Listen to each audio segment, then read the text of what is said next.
What's up, everyone? This is Burton. And Aaron from Lost in the Dark podcast. And raise your horns because you're listening to Wayne and Michelle from the Michigan UFO Sightings and Paranormal Encounters podcast.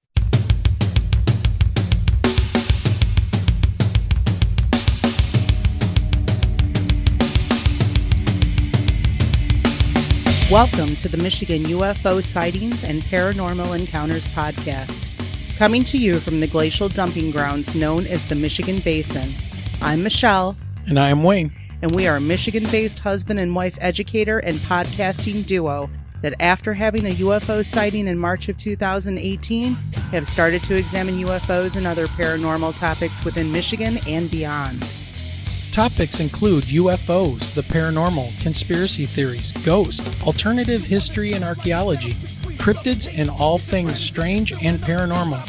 So sit back, grab a drink, and come along with us on this journey down the paranormal rabbit hole.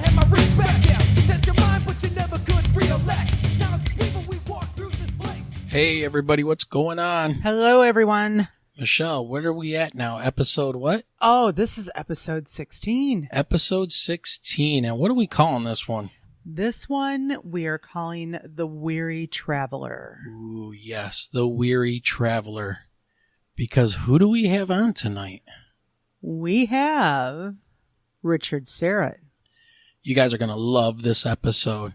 But first of all, I want to give a huge shout out and a thank you to everybody in the Facebook group and everybody who's listening to the podcast, because it is just continuing to grow by leaps and bounds. We are amazed every time we go ahead and record a new podcast, and the numbers are just skyrocketing. So thank you very much. Keep sharing us out, letting your friends and family know that might be interested in UFOs and paranormal topics to give us a listen. Yeah, I know that Wayne had to do all the accepting of the members for a couple days because good old Facebook. Somebody got put in Facebook jail. I got put in Facebook jail for changing my password. Yeah, it was right after that whole debacle with the Facebook blackout or whatever they're calling it. The 6-hour pause of Facebook and Instagram.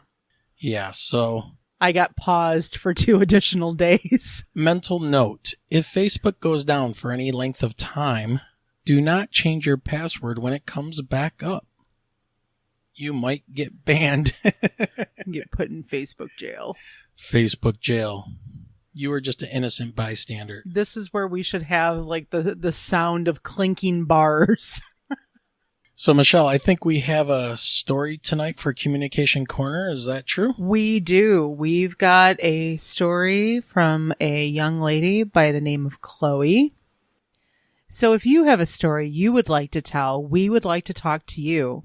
You can reach out to us at mi.ufo.podcast@gmail.com. Send us a brief story of your experience and we'll contact you to discuss things further and try to get you or your story on the podcast. Yes, and if you are interested in supporting the podcast, we do have a merchandise store. You can find that at miufopodcaststore.online. And we have some pretty cool swag over there for you guys with original artwork. We've got the coffee mugs. We got t-shirts.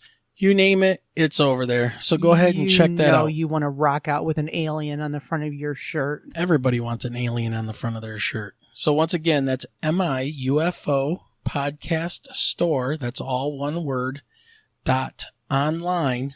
All right, Michelle, I think it's that time. Let's just get right into this. It's time for What's in the News?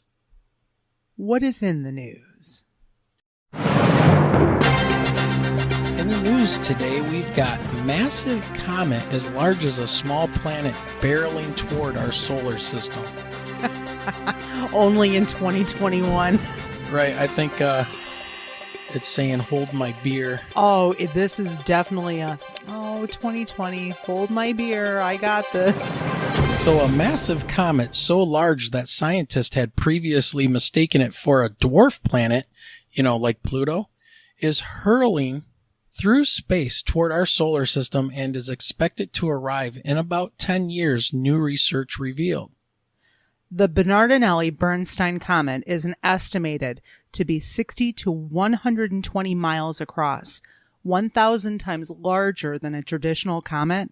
Astronomers said when its discovery was first announced in June. It is arguably the largest comet discovered in modern times, scientists said. The comet poses no threat to Earth. It will pass the sun at its closest in 2031 at a distance of 10.71 astronomical units, putting it just beyond the orbit of Saturn. And just for clarification, an astronomical unit is the distance from the sun to the Earth, which equates to about 93 million miles. So the comet's journey began an estimated 40,000 AU from the sun, deep in the mysterious Oort cloud. Scientists said the comet could be the largest object from the Oort cloud ever detected, and it is the first comet on an incoming path to be detected so far away. Astronomers began studying the object 6 years ago when no tail, or coma, typical of comets, was detected. Continued research over the last 3 years revealed the presence of a tail, confirming the object as a comet. Despite being so relatively close and so large, a telescope will still be necessary to see the object, scientists said. It is not believed to have ever been seen by humans before, predating our existence last time it flew by. But it will be making a much closer approach to the sun on this trip, and orbit analysis revealed. We have the privilege of having discovered perhaps the largest comet ever seen, or at least larger than any well-studied one, and caught it early enough for people to watch it evolve as it approaches and warms up, said Gary Bernstein of the University of Pennsylvania, who discovered the object with colleague Pedro Bernardinelli. And then this final quote, "It has not visited the solar system in more than 3 million years." That's a big comet. Hope that one breaks up fast. Actually, you don't want it to break up. Oh. Then you'll have all the pieces floating around. Oh, that is true. That is why we have meteor showers twice a year, because of a large comet that broke up in the path of our orbit.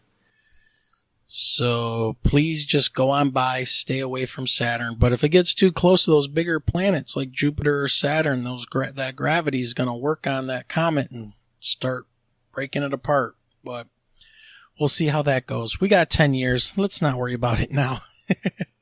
All right, Michelle, I think we should get into some shout-outs. What do you think? That sounds like a plan to me. So first we have the Band of Bearded Brothers. We're just two brothers with beards who enjoy good conversation, coffee, and debating the great mysteries of the world. This includes, but is not limited to, politics, aliens, reality, human control, and manipulation through many outlets. Are you sure your reality is real? Are you sure what you believe to be truth is true? Will we be a multi-planet species soon? Will AI rule the world in the next 10 years? Will we be able to live through our consciousness being downloaded for hundreds of years to come? Are we already part cyborgs and unaware? All right, next we have the UFO Garage. So the UFO Garage is a podcast about UFOs, aliens, and all things weird. The UFO Garage podcast is a fun, laid-back approach to the UFO, UAP, alien phenomenon. We love chatting with interesting people, hearing strange stories, and having a beer or two. Hosted by Joe and Ben. Or 3. Or 4 beers. They are dudes. You're a dude. He's a dude. She's a dude. We're all dudes. Yeah, so go and check out the UFO Garage. Next, we have the Lost in the Dark podcast, hosted by Burton and Aaron. This is a pretty cool podcast that bills itself as an attempt to capture incredible conversations between best friends as we explore all of our passions, but especially music and the world of heavy metal. So if you're into paranormal investigations and loud heavy metal music, give them a listen. Strong language, but it's heavy metal and the paranormal. What else would you expect? And last but not least, we have Christina Gomez and the Shifting the Paradigm podcast. This podcast features a weekly interview and chat show that focuses on a wide variety of mysterious topics related to UFO, UAP sightings, and the possibility of alien visitation in the present and the past. Christina Gomez interviews researchers, witnesses, enthusiasts, and field investigators on their own pursuits of the truth behind the mysteries. Also included is Christina's new show called Mysteries with a History, where Christina will be covering a wide variety of topics from unexplained disappearances to UFO sightings, to encounters with bizarre creatures, and so much more that can come under the umbrella of the extraordinary, the strange, the paranormal, and the supernatural. All right, Michelle, I see that we have received some communications from some listeners. We do. And tonight we have a story that we'd like to share from a young lady. Her name is Chloe. And she writes, I have an experience I've yet to be able to explain, and it's actually sparked my curiosity. About 6 years ago, I don't know what was wrong with me, but I somehow made myself sleep for 2 days. It was the weirdest thing ever because I slept for 8 hours, woke up, and just felt super tired. So went to sleep, where I then slept and woke up at like 2 a.m. the next day. When I woke up again feeling tired, I then fell asleep until that evening, and it was the absolute weirdest thing I ever experienced in my life. And the whole time I'm sleeping, I was legit having all these dreams where I meet aliens and they tell me what planet they're from. I'm not kidding. I was hearing just people talking, like a bunch of them, like I was at a party or something. And then this voice started speaking in Old English, and I asked it its name, and it started with a J. And the name was weird, and that's when I woke up and I felt normal again. Weirdest thing ever that I've ever experienced. My question is, how in the world does my brain know Old English for it to be processing actual words in my dream? I don't even know Old English. That sounds like a 100% abduction scenario. That sounds like to me this Chloe person was abducted. Now, one of the first things I would have suggested, I don't know how long ago this was, there's not a lot of details to the time and date, but looking for any kind of strange marks or soreness on the body that might have provided some information or clues as to whether this was a real abduction or not, but it does sound like one. Or some weird, medical emergency to be that exhausted. I mean, when you felt perfectly fine up until that point, right? And then it's just sheer, like, I'm going to sleep for hours, phone is off, everyone leave me alone sort of scenario. Well, that was definitely an interesting story, and we will go ahead and post that up in our Facebook group. And if you want to add in some comments, to me, though, it sounds like an abduction. It's definitely something. All right, Michelle, I think we're going to jump over to our special guest, Mr. Richard Syrett.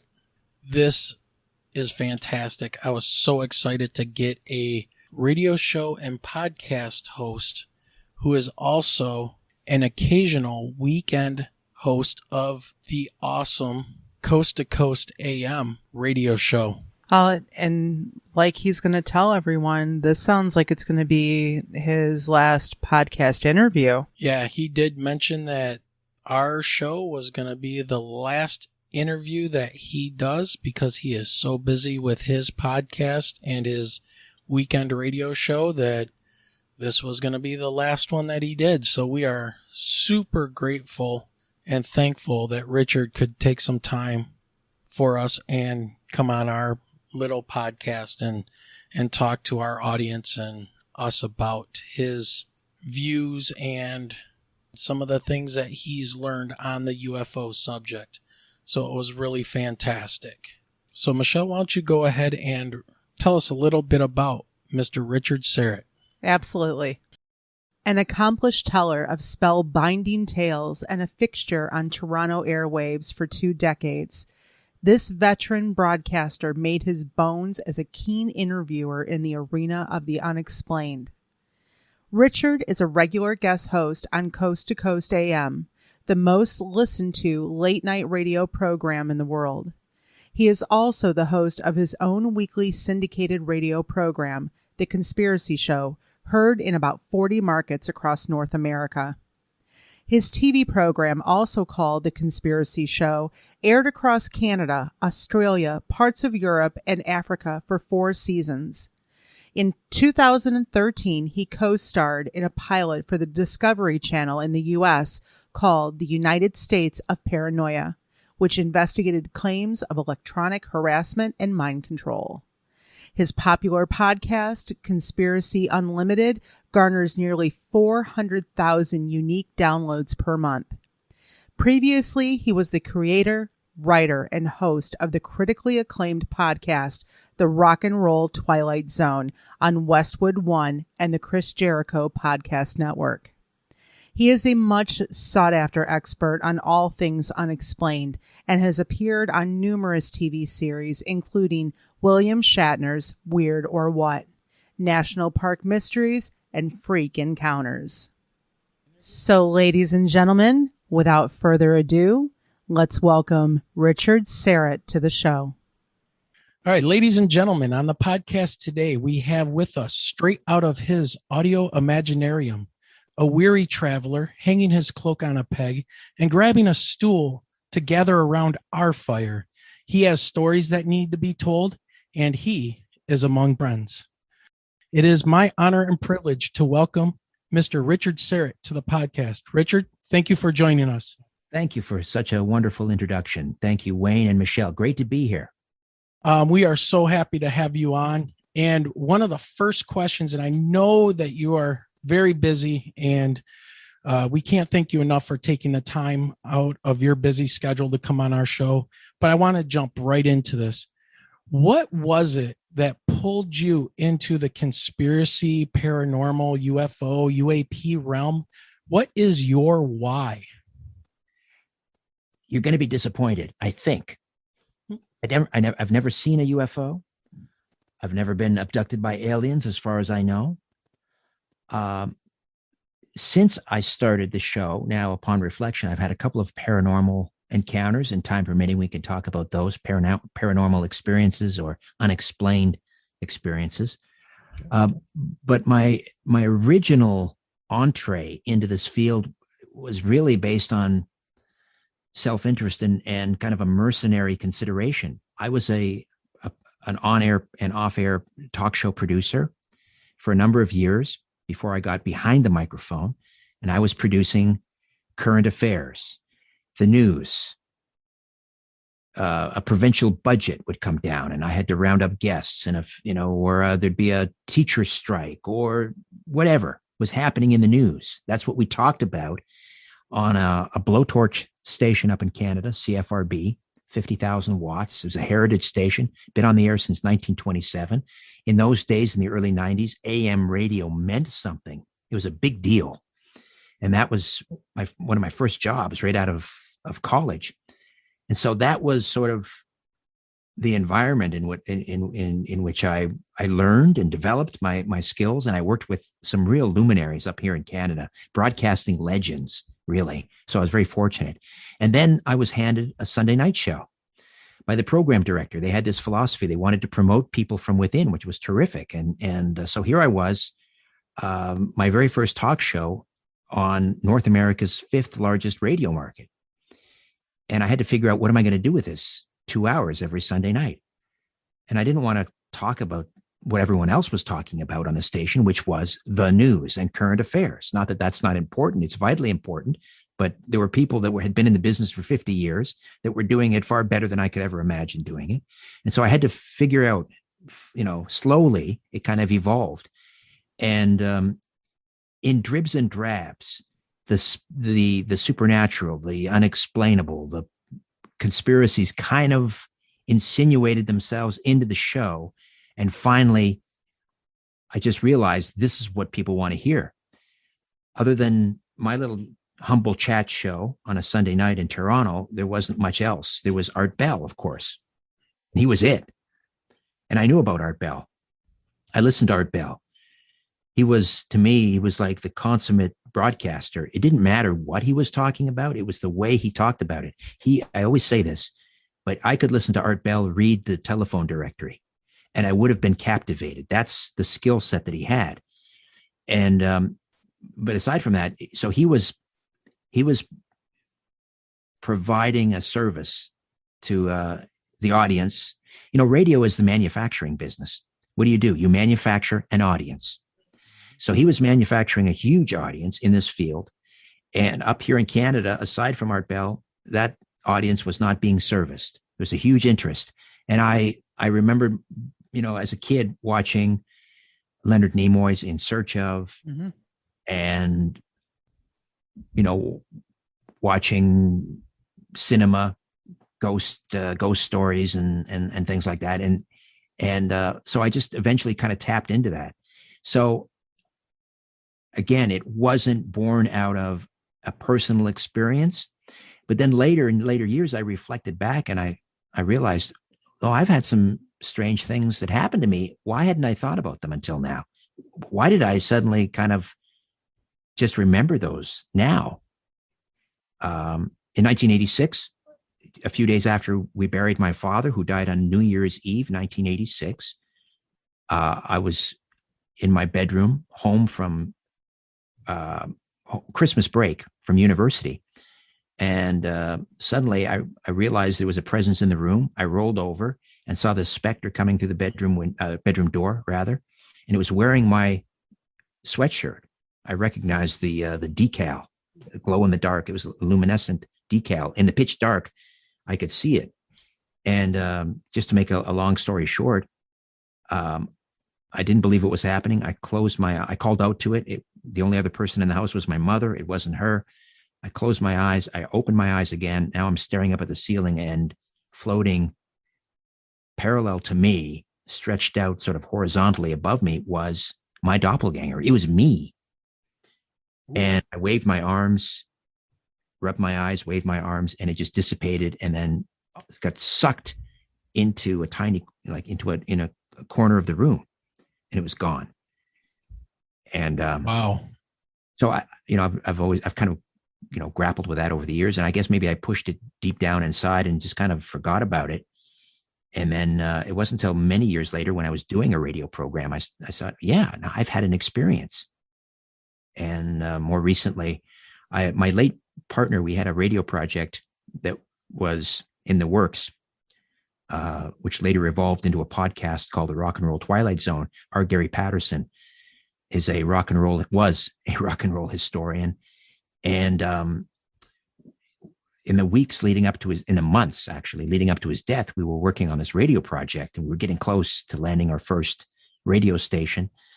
And so he called me a few nights before he died, and we had this kind of strange conversation. And then he called me, as it turned out, the day that he died, the evening that he had died, and had even a stranger conversation. And the next day, I learned, actually, on Coast to Coast, he was a frequent guest on Coast to Coast, our Gary Patterson died that Friday night. And it turns out I had no incoming messages on my phone that Friday night. There was no record of anyone calling, no incoming, no outgoing calls. He called me. We talked for an hour. I wandered around the house, as I want to do when I'm lost in conversation, the phone to my ear. My wife remembers me wandering through the kitchen with kind of a glazed look on my face. She made a mental note to ask me who I was talking to. The next morning, when I told her Gary's dead, she said, "Didn't you talk to him last night?" I said, "Yeah." And I found out at the funeral he had died probably 2 hours before we talked on the phone. So I've had some paranormal experiences, but I'm conflicted by them. I don't know. Yeah. Really. So anyway, that was a very long answer. No, that's great. And I had a similar experience. My ex-wife, her mother used to preserve flowers from, as a business she would preserve flowers from funerals and weddings and things. And when my mom passed away, she had died of lung cancer in 1999. And she offered to preserve the flowers, a little bouquet from the funeral for me. And she did that, and she put it into this nice case, which my wife and I now have, and it's sitting over on the counter. And when my ex-wife first brought it home, we were both standing at a bar in our apartment, and we were looking at it, and we were both standing close to it. And I moved in to look at it really close to see the detail, because she would dry the flowers, break them apart after she took a picture of them. And then she would reassemble the picture, or the flowers, after she had hand painted them all back to a color, so they would be preserved forever. And then she would seal them in this glass case. And as I was bending down, looking close at the case, I could smell cigarettes. Now, me and my ex-wife, we did not smoke at all. It was a non-smoking apartment. And I was kind of taken back by it. And I stepped back a couple steps, and the smell wasn't there. I was like, somebody's in the building smoking. And my ex was like, I don't smell anything. I said, get close to the flowers. And she got close to the flowers, and she's like, oh my God, that smells like your mom's cigarette smoke. And I moved my head back in, and I took a smell, and it did. And we stepped back, and we looked at each other, and then we went a little bit closer again and took a smell, and it was gone, and never smelled it again. And it was almost like she was there around those flowers, looking at those flowers, and was still having a good old smoke in the afterlife. I mean, and I could never explain it. And we never really talked about it after it happened, so I can kind of understand, like, you kind of just put those things in the back burner and not think about them. Ultimately, the questions are more important than the answers, I think. And what I think I've come to realize over 20 plus years doing this kind of content is that I mentioned, the news earlier and how important that is. And certainly, what we're living through right now is sort of taken over everything. And it's taken over. I have an entirely new show that I do weekday afternoons. And it's dedicated almost entirely to, lockdowns and the latest information on vaccines and the loss of our civil liberties and this march towards authoritarianism and totalitarianism, and Australia, is that our future, and so forth. But back to the other arena, the unexplained, the supernatural, the paranormal, I've realized actually ultimately that is even more important, because those are the fundamental questions. Who are we? Why are we here? What happens to us when we die? Are we alone in the universe?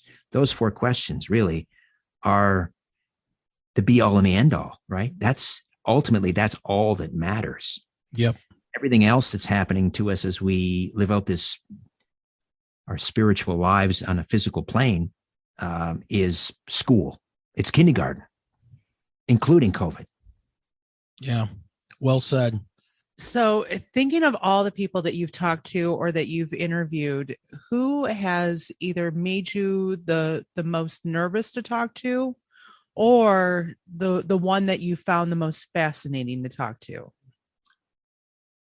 I suppose when I first got behind a microphone, even if I was talking to the custodian at the radio station, I probably would have been nervous. Just something about knowing you're speaking to a huge audience and is kind of nerve-wracking, I suppose.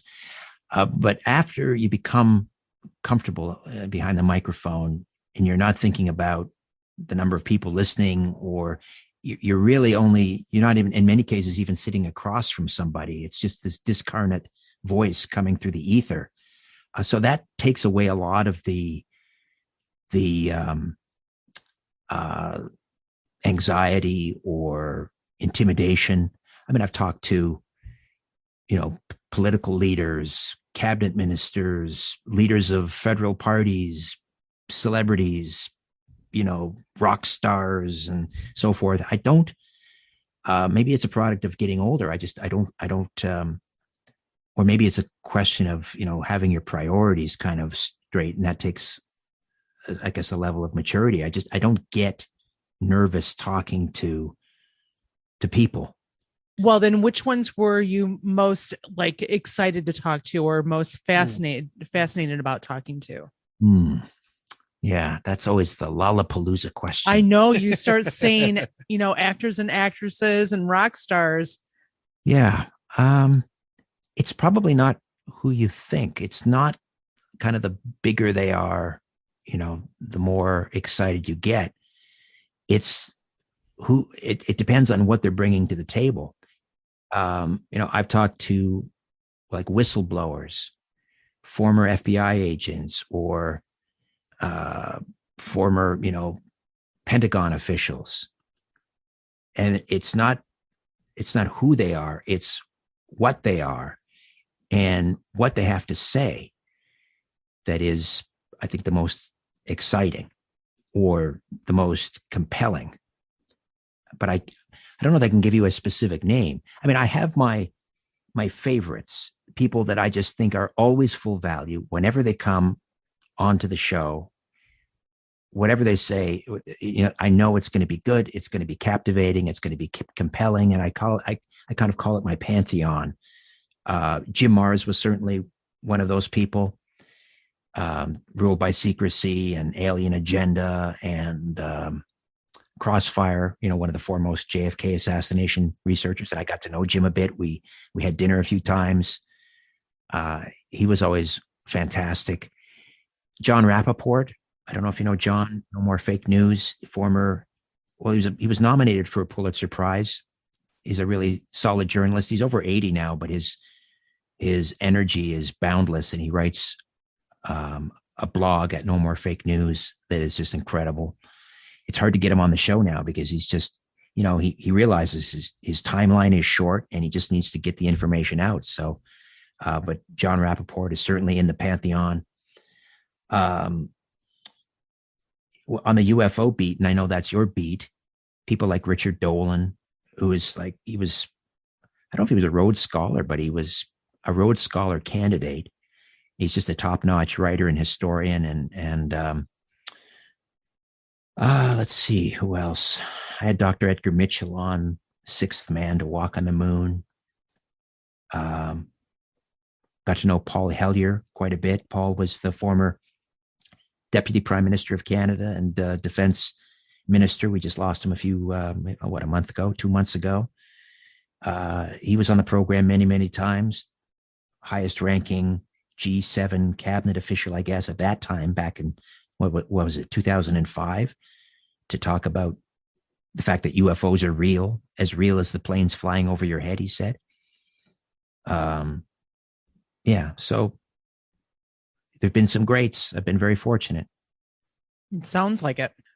Well, 20 years in the business, and man, your content, like I said before, is amazing. And when you were talking about AM radio, it brings me back to being a young boy being raised by an older mother. I was basically the eighth child of 8, and all my brothers and sisters were grown and out of the house by the time I was like 6, 7 years old. So I was kind of like the new baby in the house, but my mom never treated me as such. And I used to fall asleep at night, and she would listen to Larry King, and she would listen to like Sally Jesse Raphael. And those were the people I kind of had in my ears all the time when I would go to sleep as a kid and listening to AM radio. And then it was a Mark Scott. He was a big conspiracy talker here in Detroit at Detroit radio, and UFOs and all of that stuff. And I just remember that. And every time I listen to your show, when it starts and I hear that intro music and you do your intro dialogue, not only does it set the show up, but yours is probably one of the only shows I've heard that actually, as a conspiracy talk show and UFO talk show, it really sets a atmosphere, almost like getting into a a radio drama or something like that. It pulls me right in. And that's one of the things that, I'm 51 years old. My memory goes quite easily. My wife teases me now about having some timers, but, but it pulls me all the way back to that time where there was just this atmosphere of the unknown, the getting the information from all these different people instead of the mainstream media, the go to one station to another station. They're all talking the same stuff and you hear it once and you don't want to hear it anymore. Okay, where's something interesting? So going off of that, with everybody talking now after the UFO report that was released by the US government, finally going, yeah, okay, there's something going on. We're looking from 2004 and up, and they totally dismissed the first 70 years since Roswell of, UFOs, but we're just going to look from 2004 to now because, well, we got radar signatures and other things. But a lot of talk has been, and we're hoping to get Lou Elizondo on the show here. He's I've been talking to his manager, so we're hopefully going to be working something out here real soon. But there's a lot of the threat. Do you think there's an actual threat? Do you think maybe just some of them pose a threat? What is your take on the whole threat narrative? Right. That's a big question too. Well, first I should explain what I always put my biases out there. I'm an Orthodox Christian. I believe in the biblical narrative. I believe it's truth. And so everything, and I mentioned earlier that I'm conflicted by much of what I talk about, but the audience wants it. And so, this is part of my job. I talk about these things, even though I'm personally conflicted because they don't necessarily square with the biblical narrative. And the UFO ET issue is one such. So how does it square? Well, there's only one way. I mean, they're not, I don't believe, intergalactic interlopers that have no connection with the Bible. So in order for them to square with the biblical narrative and fit in with the human story, the only way, to me, it makes sense is they're interdimensional and they're angelic. They're an angelic realm. And so you have God's messengers, the angels, and you have fallen angels. So, I mean, that's not a popular viewpoint in the world of ufology, because you have a fairly large contingent who believes that these are enlightened spiritual beings from another planet that are here to save us from ourselves. They're going to, provide the cure for cancer, and they're going to save us from man-made global warming and all of this stuff. And I don't subscribe to that. I mean, entirely. I mean, if we're dealing with the angelic realm, we're dealing with good angels and, the black hats. So when you look at the alien abduction phenomenon, it certainly sort of fits with that line of thinking, because some people have very uplifting and wonderful close encounters with these beings. You have others who have just horrific, torturous experiences, poked and prodded and so forth. And so that's how I see it. I see it as a spiritual, partially spiritual. This idea that angels that angels are purely spirit is, I think, incorrect. Because people say, well, if they're spirit, why do they need to fly around in spacecraft and things like that? I think that is a more of a modern interpretation of angels. I think they can be solid corporeal beings with technology. There's nothing, in the Bible to suggest that can't be. So, I think we're having, positive and negative encounters. And I think the fallen angels that we're dealing with certainly do not have our best interests in mind. What are they here for? Why are they abducting us? Are they raising some sort of an army? When you go back to Genesis, I think it's Genesis 6, talking about the fallen angels taking human wives and producing offspring, hybrids, Nephilim, right? Mm-hmm. They were the giants that were on the earth then and then later after the flood. It's possible that that's what we're seeing again, that these are the days of Noah. And the alien abduction phenomenon is kind of a reboot of what was happening in Genesis 6. Yeah, very interesting. Have you ever talked to or heard of Michael Heiser? Yeah, I've had just a second. I've got his book right here. Oh, it's way over in the other table. Anyway, yeah, he just got Enoch Volume 2, a companion to Enoch Volume 2. I had Michael on a couple of months ago. Yeah. 3 times.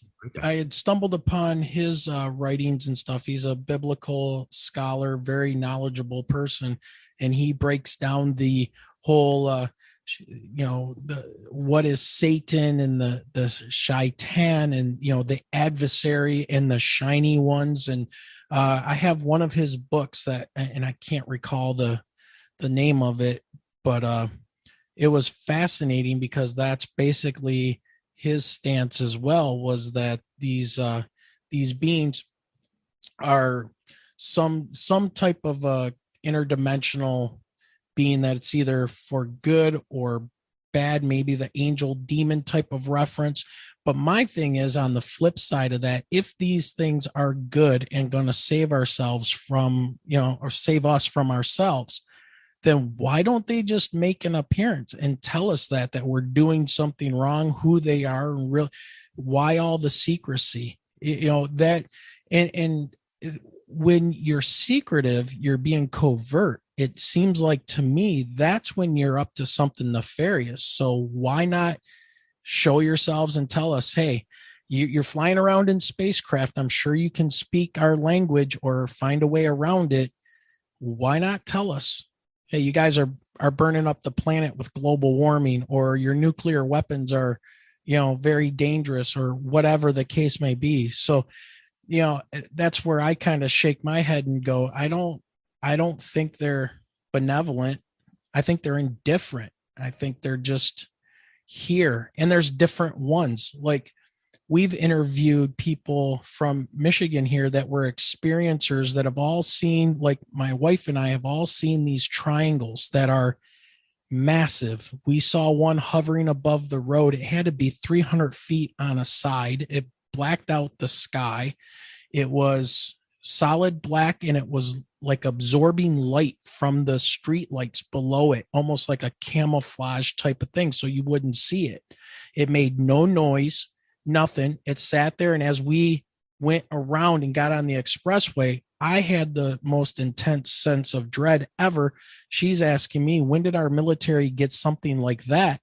And being a science guy and a space science guy and a former pilot, and being around military aircraft my younger life, and my dad was a pilot and everything, seeing this thing was like, that is not a plane. At first, I thought it was a plane that was missing Detroit Metro Airport over here, but those weren't landing lights. Those were recessed glowing orbs up inside of it. And the thing had to be about 30 feet thick. So it was massive. And then it didn't bank. It hovered. And as we started to head south, it rotated. So it moved parallel to us along the road. And I only thought, get out, get out, get out. Now, experiencers that we've interviewed who've seen the same type of craft, because that's what started this whole thing for us, was we saw this thing in 2018, March of 2018. We were like, okay, we're not crazy. We're teachers. We're educated. We don't believe in this stuff, so much, it was never part of our worldview or anything. And we saw this, and we wanted to find out what other people saw that night. Did anybody see anything?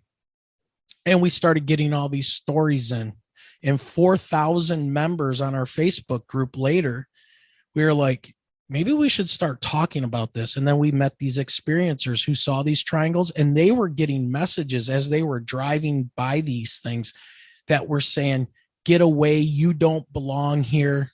And now their lives from 1994 onward have been changed in many different ways. And it's kind of like our lives have been changed now, because now we've started this podcast. We get to talk to people like you and other experiencers, and we do kind of focus on Michigan, but we want to talk to everybody to figure out, why was this 300-foot long triangle floating over a city near Detroit? And it's, and that's why I kind of bring up the whole threat thing. I guess you could consider it a threat when you got airliners taking off from Metro Airport that might run into it. I don't know. It's been a crazy ride, and I don't know if you want to add anything into that. Maybe you've talked to people who had the same kind of experiences. Well, my perspective has always been one of, it's not experiential. As I say, I've not had a sighting, and I can only pretend to imagine how that would alter the trajectory of your life if you had witnessed something like that. So, it's easy for me to sit back and say, well, here's this phenomenon, and I have to put it through my biblical filter, my faith filter, and what comes out the other side is, these are intergalactic, these are not intergalactic, these are interdimensional, and they're from the angelic realm, and that's the way we need to look at it. So, I'm, I guess, at kind of a disadvantage not having experienced something like that. Part of me wishes I had, or maybe, be careful what you wish for, because right, it can take over, right? I guess the only other thing that I would add to that is the possibility that much of what we're seeing in the skies these days, I think, could quite possibly be made in the USA. When you consider back in the late 1950s, Boeing were releasing in the media these reports about how close they were getting to achieving anti-gravitics. That's 60 years ago, going on 70 years ago. And then all of a sudden, in the early 1960s, it was like this iron curtain descended, and there was nothing. It was a total blackout. They never talked about it. They never uttered it again. So imagine, if they were on the cusp of something 70 years ago and where they're at now, like Ben Rich from Skunk Works used to say, we're 50 years beyond your wildest imagination. And we have things out in the desert in a hangar you can't even conceive of. If you've seen it on Star Trek or Star Wars, we've been there, we've done that, and we now have the technology to send ET home. So there's that to consider as well. True. Okay, so with that being said, over the course of the next 5 to 10 years, where do you think that they're going to go with their investigations with UFOs or UAPs? I think it will continue to sort of stumble along as it has for the last 70. Okay. I don't think we should get our hopes up that a president or a vice president or a member of the Joint Chiefs of Staff is going to stand in the Rose Garden and make this huge disclosure announcement. I don't see that ever happening. One, because maybe the people in government don't possess the truth.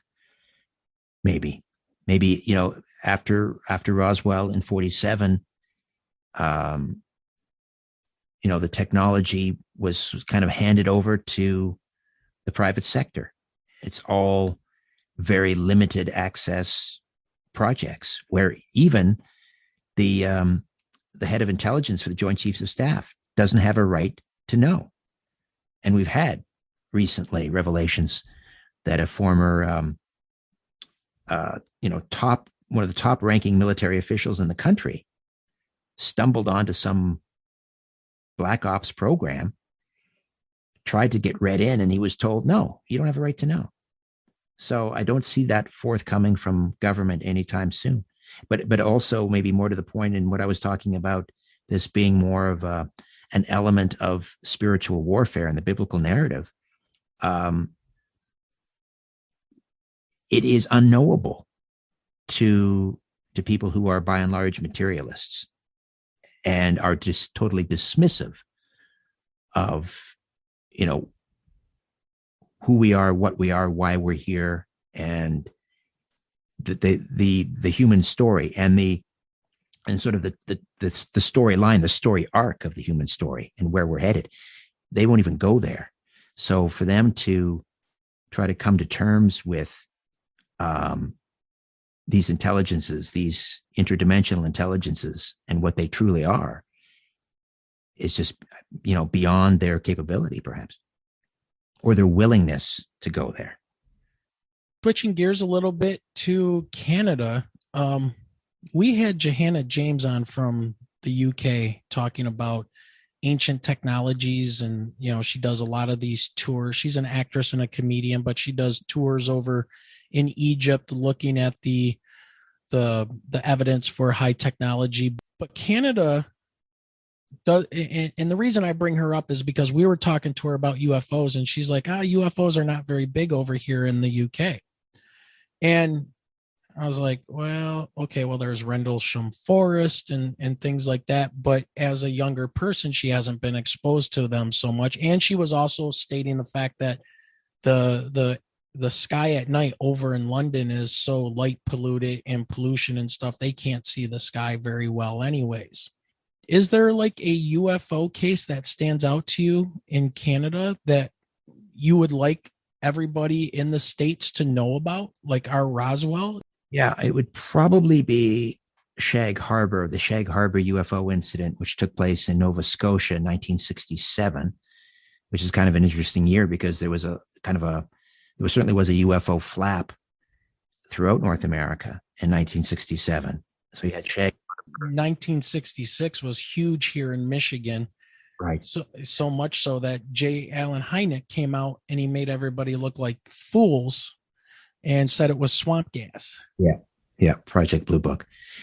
So 67 Shag Harbor, we had this, it's one of our best documented cases, and it is considered one of the very few government documented cases because there were RCMP reports and military reports, and this craft that was seen by a number of people flying over this tiny fishing village kind of crash landed in this cove off of the coast of Nova Scotia. There were rescue divers sent out because they assumed it was a plane. People that jumped in fishing boats to help and assist described this green luminescent foam that was on the surface of the water. I guess no one had the presence of mind to scoop up a sample and preserve it for posterity. Divers went down. They didn't discover a craft. Other vessels reported lights under the surface of the water traveling at high speed. So did it crash, or was it actually, diving? Was it a submersible, an undersea, an unidentified flying object? Reports, the military made a report. It was, inconclusive, but Shag Harbor is seen as one of our best and most documented UFO cases. There was also a case in Falcon Lake, which is in northern Manitoba, I believe. It was an individual who had a close encounter with a craft. He got so close to it, his chest, he suffered like second-degree burns to his chest and his face. And there are some very well-known photographs you can see online of this individual whose name escapes me. The Falcon Lake UFO incident is very famous. There's another case called it took place near Ottawa. The Carp Guardian case, I think it's called. People saw a UFO land crash in a field. There's some very blurry video of the incident. This took place, I think, in the early 1980s. A number of witnesses have come forward. Some people think it was just a complete fabrication. And those would be three of the better. Yeah, that was actually it was in the early 90s. It took place just in an area called West Carleton, Ontario, near Ottawa. All right, something else I wanted to quickly talk with you about, and it's funny that you mentioned the gentleman who had chest burns from a close encounter with a UFO. Lou Elizondo was recently on Tucker Carlson just, I think, Friday, and they brought him on to talk about how the UAP task force is now going to be given a permanent capability instead of a temporary one. So he said that it does a few things. It forces the Secretary of Defense to annually report to the Congress what we've learned about UAPs. It makes a strong ties to work with our allies on the matter. And these are the ones that I highlighted that stood out to me. Requires any recovered UAP material to be reported to the Congress and report any adverse medical effects by our pilots that have come in close proximity to these UAPs. What do you think about those statements from Mr. Elizondo and what that is implying? Well, I don't know about Luis Elizondo, but this was part of a what do they call that? A U.S. Defense Appropriation Bill. Yeah, the NDAA, I believe it was, and it was an amendment to that. That's right. So, in other words, they hand over a bag of money to the Pentagon, and they say, but it's contingent on, this little piece of the bill here. You have to, if you want the money, you got to do this, this, and this. So the sponsor of the bill, I believe there was a Democrat from Arizona. Was it Gossar? I'm trying to remember. He was anyway, member of the House of Representatives, and I thought it was a Republican as well. I thought it was it's Marco Rubio. Marco Rubio from Florida. Yeah. Right. So you have I guess he was like the co-sponsor in the Senate, and then you had this House of Representative Democrat. Yes. It's interesting. What I would like to know is, are they contactees? What propelled them? What motivated them, to want to introduce this amendment to the appropriation bill? Rubio has been very outspoken since the Tic Tac UFO video came out, and his concern was that this could be technology in the hands of America's adversaries, and he firmly believes this is a national security issue. But above and beyond that, have they had experiences? It was Harry Reid, the former Senate Majority Leader, Democrat Harry Reid is he with Utah or Nevada, who was responsible for the creation of the Advanced Aerial Threat Identification Program that Elizondo headed in the Pentagon, and then partnered with Robert Bigelow. Mm-hmm. I was always curious as to why Harry Reid would get on board with something like that and subject himself to potential ridicule and so forth. Is he a contactee? It'd be very interesting to know. Yeah, I agree. Okay, well, we're going to be running out of time here, so I just want to ask you a couple other questions, and we'll let you go. Do you have any ties to Michigan? We always ask that. Well, first of all, I have deep emotional ties to the United States in general. My ancestors came up from New Jersey in, I believe, the 1840s and settled in Ontario. And I love American culture. I love baseball. I've taken my boys to see a Tiger game at your wonderful Comerica Park. Oh, yes. Mm-hmm. A jewel in Major League Baseball. I follow your politics very closely. I often consider myself to be more, I guess, emotionally and I don't know, psychologically American than I do Canadian. Sometimes Right. it's a very sort of left of center country up here. Sometimes I feel like, the only Republican in a registered Republican in a state of 34 million or 35 million registered Democrats. It's we don't want to talk politics, but Michigan, aside from, I've spent some time in Michigan. It's beautiful. Especially when you get out into the hinterlands and lots of trees. I love trees. People think of Michigan, they think of the bigger cities. They think of, or the college towns, Ann Arbor and Lansing, or they think of Detroit, of course. But it's a huge state. And when you look at the Upper Peninsula, my gosh, it's just so rugged, and it's just it's very similar to north of Superior here in Ontario. Heavily forested, lots of fresh water. I think geographically we have a lot in common with Michigan here in Ontario. Yeah, I remember as a sixth grader back in 1982, our school trip was to get on the train and go to Toronto.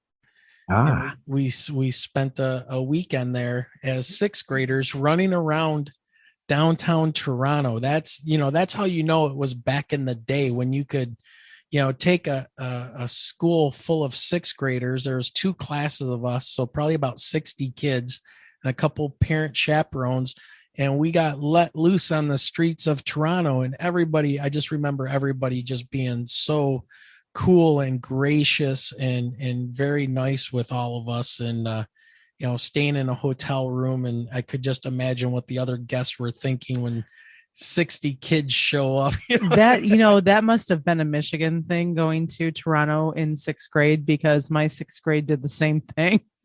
I think it had something to do with the trains. Yes, I remember the train ride. You too. They're still talking about that up here. They're still cleaning up. It's all Michelle's fault. Oh, nice. All right. So do you have any upcoming radio shows or podcasts you would like to plug and get out there, and anything in the future you got coming up that you want to let our audience know about? Sure. Thank you for that. I'm not sure when this is going to air, but this Friday and Saturday, I'll be hosting Coast to Coast. So Friday, October the 8th, and Saturday, October the 9th. And then, of course, my Conspiracy Unlimited podcast drops every Monday, Wednesday, and Friday. People can subscribe at conspiracyunlimitedpodcast.com. My Sunday show, The Conspiracy Show, which airs out of Toronto on AM 740 Zoomer Radio. It's a really cool station. It's 50,000 watts. It's a clear channel, which means at night we get to power our transmitter up instead of down. It has the largest broadcast footprint of any radio station in North America. It's heard on the dial all the way down south to the Carolinas, from Maine to Minnesota. And let's see, what else? Well, and then you have a website, correct? I have a website. Thank you for that. Strangeplanet.ca. That's probably the best thing. Just go there. Everything is right there. Strangeplanet.ca. Well, Richard, it was great having you on. Again, I can't thank you enough, and we are so happy that you came on and spent some time with us. So thank you very much. My pleasure. Thanks for putting up with me.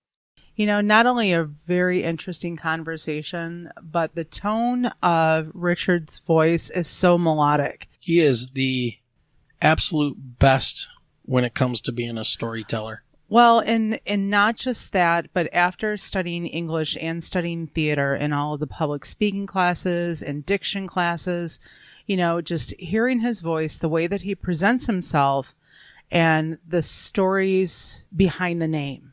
Yeah, he's a definite professional. Well, and I know that there's the one part that, I connect to the story that he talks about after his father passed away. Oh, right. You were telling me a little bit about that. And where you were sharing your story about that smoke smell from the flowers that were preserved for, your mother's funeral. Right. I think about my own mom's passing 10 years ago. And that is one of the things that I wished and hoped for, that after she left this world, that I would get some sort of sense that she was still with me. And not just the occasional cardinal in the yard, but some sort of, sighting or hearing. There was a time that I could still hear her voice. Mm-hmm. And as I get older and time goes on, it's a hard thing to remember. And here he had this experience with a doppelganger, but it was still an experience after losing someone so close to you.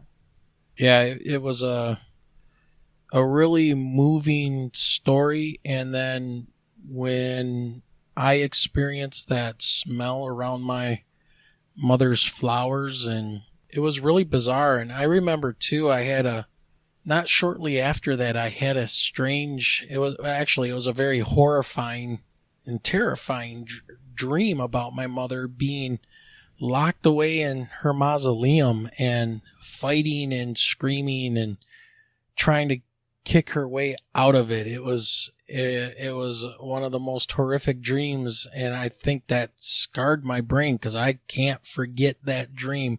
It was so real. But, I had known that she had passed away, and I was there when she, slightly after when she had passed away. So I knew, that couldn't have been a possibility, but, just things that your psyche has to try to deal with when you lose somebody close to you. So yeah, it was a very touching moment. And, well, that's the whole thing. As far as the psyche and the dreams, that could be, a whole nother episode down the road. Yeah. With dream analysis and the psyche, once you're in, REM sleep. Yep. All right, Michelle, I think we're going to wrap this one up. It was a great conversation with Richard Syrett tonight. Man, just amazing. I don't know anything else. It was a good night. It was a good night. We were very happy to have him on and be his last appearance on any other show or podcast. Was just amazing. So thank you, Richard, when you're listening to this. Thank you once again. We cannot thank you enough for coming on our podcast. Hopefully one of these days we'll get back over to our neighbors of the north when it's a little bit easier to travel over the Ambassador Bridge. Yeah, I don't know, man. Trudeau is, I guess he won the election again over there, so lockdowns for everybody. It's like an Oprah show. You get a lockdown. You get a lockdown. You get a lockdown. Ridiculous. But anyways, that's a whole nother conversation to have at a different time. So, all right, Michelle, I think we're going to wrap this up. Let's do this. Have a great night, everyone. Have a good night, everybody. And remember, keep your eyes to the sky.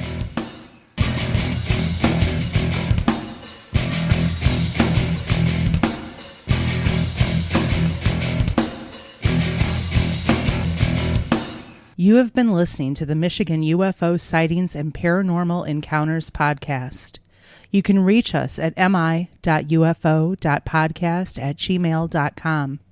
You can also find us on Twitter at mi_UFO